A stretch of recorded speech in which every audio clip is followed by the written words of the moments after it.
Hi guys, GabeGotFlame here, and we will be taking a found. brief look at the newly buffed Jingliu, Silverwolf, Kafka, and Blade in Honkai Star Rail 3.4. We are on the creator experience server and all is subject to change. Treat this video as just general information and nothing too in-depth. Keep in mind that all characters showcased used a subpar build to present a realistic scenario. Crit does not grow on trees, bro. Look, you just click the thing and boom, enhanced. We're gonna start off with my Pookie Bear, my little ego peak duelist Jingliu. The main takeaway for Jingliu is that instead of attack scaling, she becomes an HP scaler. The way her enhanced state or special transmigration works also changes. She can hold up to 4 stacks of Siggy and gets a stack back each time she ults or allies lose/gain HP a total of 20 times. She also stat pads up to 5 times. 44% times 5 is like what, 220% extra crit damage? For other change mechanics, her ulti does 20% more damage if she's already enhanced. She has a 25% def shred on next attack if you get another Siggy stack while capped. Eidolon changes. Her E1 gives more crit damage and damage dealt is HP scaling. It always works now.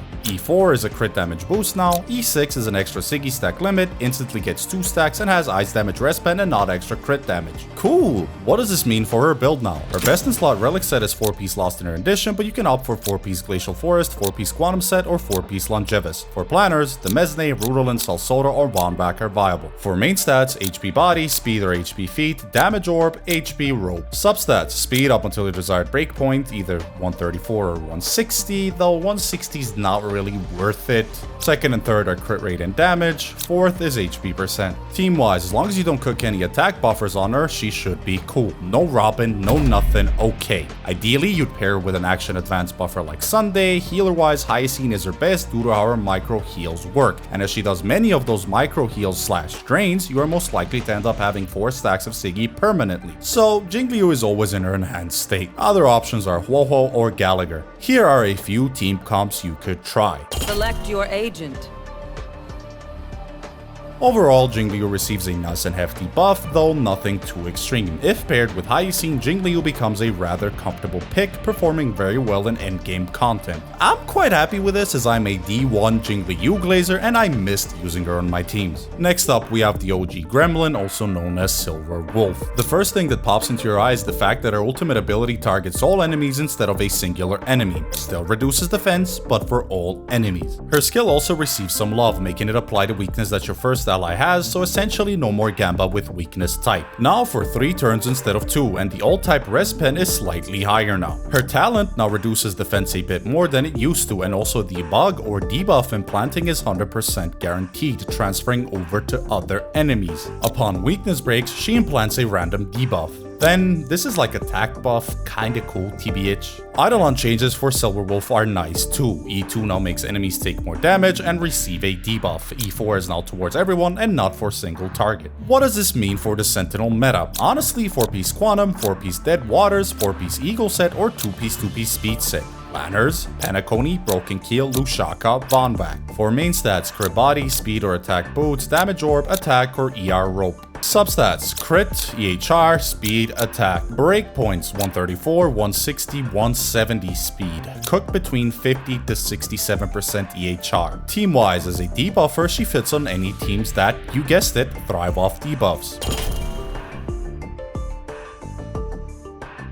Seeing as she's a 1.1 unit and is now usable again, this is a welcome change. I'm confident these buffs help her become fun to play again, despite her age. Next up, we have everyone's solution to motherly issues, or Kafka. Now, Kafka is in my opinion the most interesting unit out of the bunch because she assumes a somewhat supportive role for your allies while still remaining a DPS. What changed? Oh my god, that was a...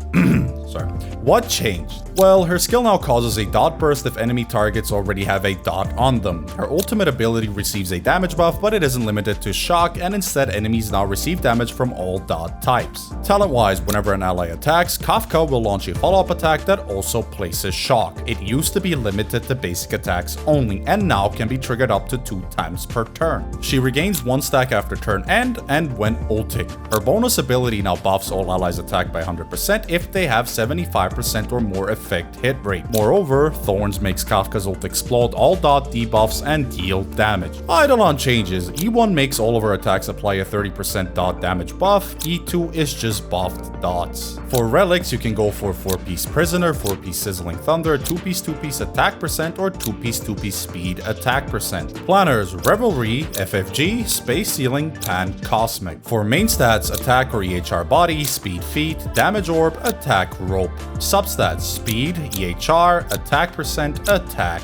Aim for either 143 speed or 160 plus speed and 67 to 75% EHR. For teams, cook these.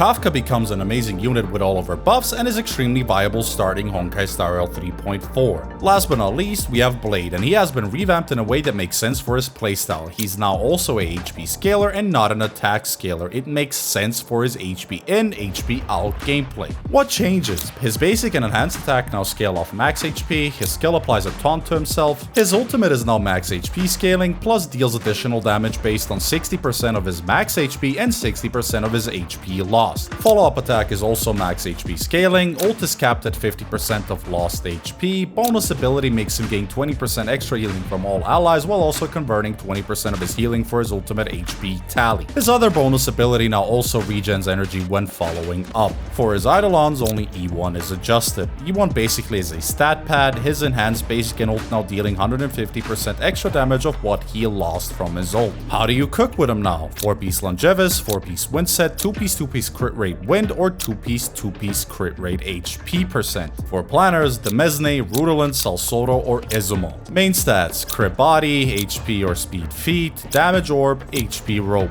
Substats, crit, HP percent, speed, HP flat. Speed breakpoint, aim for 134 plus speed. As for his teammates, Hyacine is his all-around best. You can cook some of these.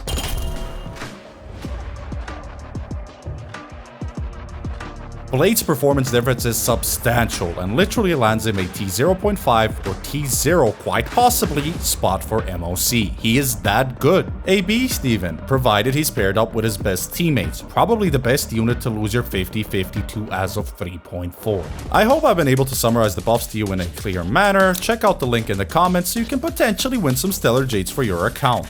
Peace, Gabe.